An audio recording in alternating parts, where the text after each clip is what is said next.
Comment trouver des idées de contenu en illimité? Tu le sais, en tant qu'entrepreneur, c'est super important de publier régulièrement sur les réseaux sociaux afin d'attirer des clients potentiels, des prospects et les convaincre. Le problème, c'est qu'il y a beaucoup de gens qui ont du mal à trouver assez d'idées pour poster régulièrement sur les différentes plateformes. J'ai des gens, moi, qui me disent notamment comment est-ce que je ferais le jour où j'aurai plus d'inspiration. Ça va bien arriver à un moment donné. Moi, je publie tous les jours du contenu et je manque jamais d'idées. Donc, je voudrais t'aider, te révéler mes techniques pour trouver plus d'idées de contenu et vraiment de façon très très simple.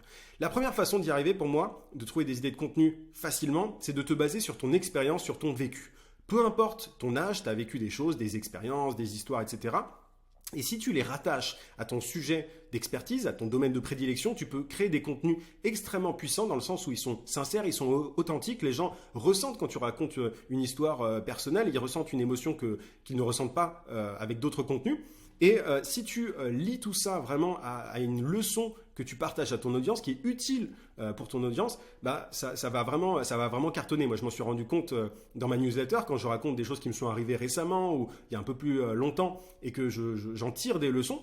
Bah, les gens adorent ça. Donc n'hésite pas, c'est pas très compliqué. Souvent il y a des choses qui nous semblent, des expériences qui nous semblent assez anodines. Voilà, on se dit pas que ça peut voilà, permettre de créer un contenu intéressant. Et pourtant, il y a plein de choses qui te sont arrivées sans doute que tu peux utiliser pour tes contenus, que ce soit pour tes contenus vidéo, écrits, etc., audio, peu importe. Juste avant de te donner la deuxième technique, je t'invite à mettre un gros pouce sous cette vidéo et voilà, abonne-toi à la chaîne aussi si ce n'est pas déjà fait. Active la cloche de notification pour ne pas rater les prochains contenus. Moi, j'ai des centaines de vidéos sur la vente et sur le marketing, donc tu as pas mal de pépites et je publie très très régulièrement, comme tu l'as compris. Donc abonne-toi et mets un pouce pour me soutenir. Donc la deuxième technique, c'est le fait de regarder les contenus de tes concurrents. Alors attention, j'ai pas dit de pomper tes concurrents, de les copier, ça ne sert à rien. Je veux dire, si tu fais ça, il n'y a aucun intérêt de suivre ton contenu à toi, autant regarder le contenu directement à la source.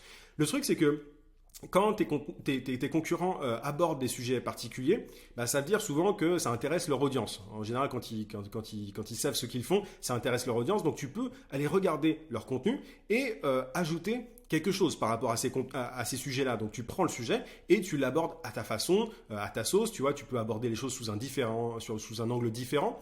Ce que tu peux faire aussi, c'est que quand tu vois quelqu'un qui a abordé un sujet mais de façon pas assez approfondie, tu peux apporter encore plus de valeur que ton concurrent. Tu peux regarder d'ailleurs dans ton pays ou alors à l'étranger. Tu vois, si tu es français, tu peux même regarder des contenus anglo-saxons. Tu as souvent des gens qui publient du contenu intéressant et qui peut intéresser ton audience à toi aussi. L'idée, c'est vraiment de regarder sur YouTube, sur TikTok, sur des blogs, peu importe en fait, et voilà, d'avoir une plus-value par rapport à ces différents contenus. Et si tu veux trouver facilement des contenus voilà, de tes concurrents sans te prendre la tête à aller sur tout un tas de blogs, de chaînes YouTube, etc., tu peux utiliser un agrégateur de contenu comme le logiciel Feedly, Feedly, je te le mets en description.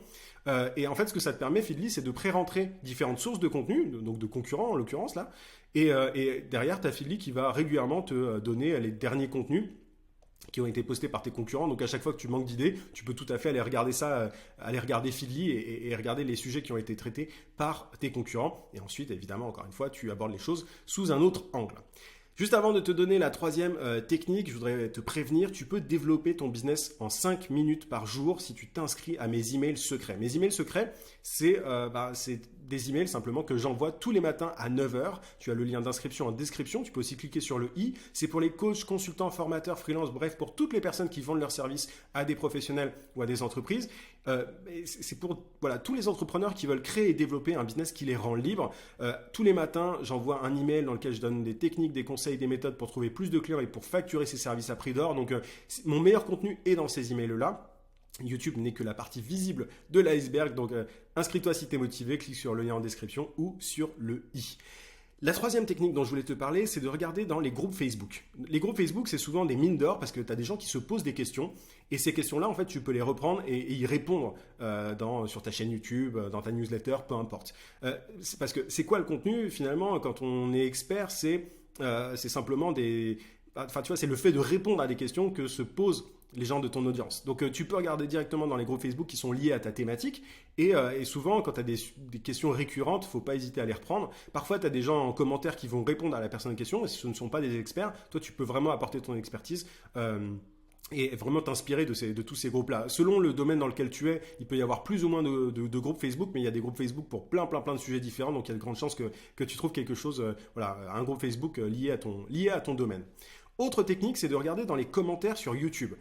Tu vois, tu peux regarder, comme je te le disais, les chaînes YouTube de tes concurrents, mais en dessous, tu as des commentaires et tu as plein de gens qui posent des questions, qui font des remarques, etc. Donc tu peux aussi piocher dans les commentaires et répondre aux questions que les gens se posent en commentaire. Et de la même manière que je te le disais précédemment, mais quand tu as des choses qui sont récurrentes, ça veut dire que ça intéresse l'audience en question, ton audience à toi, et du coup bah, tu peux créer des contenus qui vont vraiment plaire, qui vont intéresser pas mal de monde derrière. Donc n'hésite pas à regarder dans les commentaires sur YouTube, ça peut être les commentaires évidemment sur des chaînes YouTube de concurrents dans ton pays à toi, mais ça peut être aussi à l'étranger. S'il y a des experts dans le même domaine que toi, tu peux regarder aux États-Unis, en Angleterre, peu importe en fait, s'il y a des questions qui peuvent aussi intéresser ton audience. Autre technique, c'est regarder cette fois dans la barre de recherche sur YouTube. Tu vois, sur YouTube, les gens tapent des mots-clés. Et souvent, quand tu commences à taper des mots-clés sur YouTube, YouTube va te proposer, va de façon automatique, si tu veux, compléter ta requête. Et tu peux, de cette manière-là, trouver vraiment des choses que les gens entrent sur la plateforme et du coup créer du contenu par rapport à ça. Et c'est tout bête, c'est tout simple comme technique, mais il ne faut pas hésiter à le faire. Souvent, moi, j'ai beaucoup de vidéos qui ont cartonné grâce à ça. Parce que j'ai repris simplement les recherches qui étaient faites par les gens sur la plateforme. Il y a une autre technique qui est assez proche, c'est de faire la même chose, mais sur Google. Tu vois, tu peux commencer à entrer des mots-clés sur Google, et derrière, bah, Google va te montrer les mots-clés qui sont entrés par les gens. Et sinon, tu as d'autres logiciels comme Answer the Public qui se basent sur les requêtes Google. Je te mets le lien en description. Et Answer the Public, ça te permet de rentrer quelques mots-clés.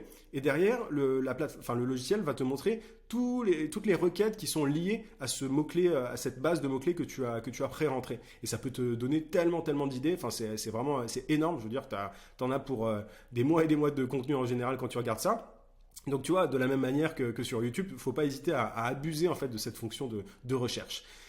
Autre façon de trouver des idées de contenu facilement, c'est de regarder les histoires. En fait, c'est de parler des histoires de tes clients à toi. Tu vois, quand tu as eu des cas de clients qui ont cartonné grâce à ton expertise, faut pas hésiter à raconter ces histoires. Moi, j'ai déjà notamment publié des interviews sur ma chaîne de gens que j'ai aidés, et je parle régulièrement dans ma newsletter aussi de personnes que j'ai accompagnées, qui ont eu de super résultats. Donc l'idée, en racontant l'histoire de quelqu'un d'autre, pas la tienne cette fois, tu vois, au tout début de la vidéo, je te parlais du fait de raconter ton expérience, ton vécu. Là, le fait de parler d'autres personnes, de tes clients, en fait, ça va permettre aussi aux gens de se reconnaître dans les cas que tu présentes. Et quand tu as de super cas clients, tu vois, de super histoires de clients, ça peut être extrêmement puissant. Ça peut donner envie aux gens en plus de profiter de tes services, d'investir dans ta solution. Donc, c'est vraiment un truc que je te recommande quand tu as eu de super résultats avec des clients.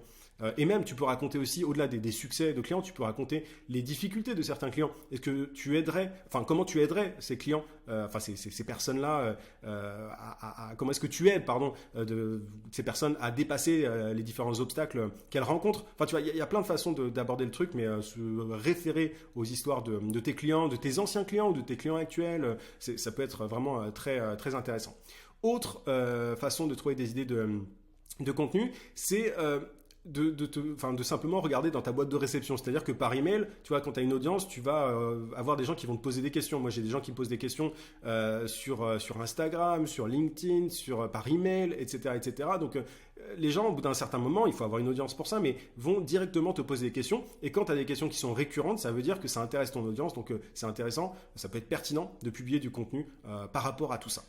Autre façon de trouver des idées de contenu facilement, c'est de demander directement à son audience via un sondage. Tu vois, moi, je fais souvent des sondages auprès des inscrits à ma newsletter, et je demande aux gens, voilà, de quoi est-ce que vous voulez que je parle, quelles sont vos problématiques actuelles, quels sont les sujets qui vous intéressent. Est-ce que parfois je demande directement, est-ce que ça vous intéresse que je parle de ceci, cela. Donc il ne faut pas hésiter à demander, tu vois, parce que les gens ton audience, les gens de ton audience sont les mieux placés pour te dire ce qu'ils veulent, que tu traites. Donc il ne faut pas hésiter à le faire. Donc tu as toutes les questions qu'on te pose directement, les commentaires que les gens posent sur les réseaux, etc. Mais tu as aussi la possibilité de demander à ceux qui te suivent, à tes abonnés, ce qu'ils veulent comme sujet, comme contenu en fait. Donc n'hésite pas à le faire souvent. Autre façon de trouver des idées de contenu facilement, c'est de surfer en fait sur un fait d'actualité. Tu vois, on appelle ça le newsjacking, c'est le fait vraiment de rebondir sur quelque chose qui s'est passé. Et l'idée, c'est de lier ça à ton domaine d'expertise, à ton sujet, et tu peux rebondir sur plein de trucs comme ça. Il se passe des choses tous les jours, si tu veux. On est dans un monde où l'information est omniprésente. Voilà, on a des infos toutes les secondes. Donc tu peux tout à fait te baser sur des informations qui ont été, enfin voilà, des infos qui font le buzz notamment, pour pouvoir ensuite créer du contenu pertinent. Et en général, quand on fait ça, on a beaucoup plus d'engagement parce que l'actualité passionne les gens.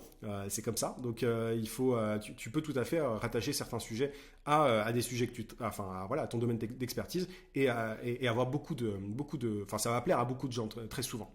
Et la dernière façon de trouver des idées de contenu dont je voulais te parler, c'est de regarder sur Amazon les livres best-sellers. Souvent, tu te rends compte qu'il y a des livres un petit peu de niche dans ton domaine qui sont voilà, extrêmement vendus, et tu peux du coup reprendre les sujets en question et les aborder à ta sauce, à ta façon, et apporter un maximum de valeur de cette manière-là. Mais tu vois que vraiment avec toutes ces façons, avec toutes ces techniques, tu peux trouver des idées de contenu en illimité, enfin tous les jours sans jamais avoir de problème. Moi, c'est les différentes techniques que j'utilise, et de cette manière-là, tu vois, ça fait depuis 2016 que je publie du contenu. J'envoie une newsletter tous les jours, tous les matins à 9h. Je te rappelle que tu peux t'inscrire en cliquant sur le lien en description. Je publie régulièrement sur YouTube. Donc voilà, vraiment, ça ne doit pas être un problème le fait de trouver des idées. À partir du moment où tu maîtrises ton sujet et où tu as ces différentes techniques, ça ne sera plus jamais un problème pour toi. Donc j'espère que cette vidéo t'a plu. N'hésite pas à mettre un gros pouce. Abonne-toi à la chaîne si ce n'est pas déjà fait. Je te dis à très vite pour une prochaine vidéo. À plus.